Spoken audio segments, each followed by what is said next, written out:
Visakhapatnam జీవీఎంసీలో junior డాక్టర్లు relay నిరాహార దీక్షలు చేస్తున్నారు.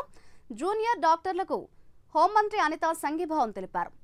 ఇక కోల్కతాలో అటు జూనియర్ డాక్టర్పై జరిగిన అత్యాచారాన్ని నిరసిస్తూ దీక్ష చేపట్టారు. ఇక డాక్టర్లు ఎదుర్కొంటున్న సమస్యలను అడిగి తెలుసుకున్నారు. అనంతరం వారి సమస్యలను పరిష్కరిస్తానని హామీ ఇచ్చారు హోంమంత్రి.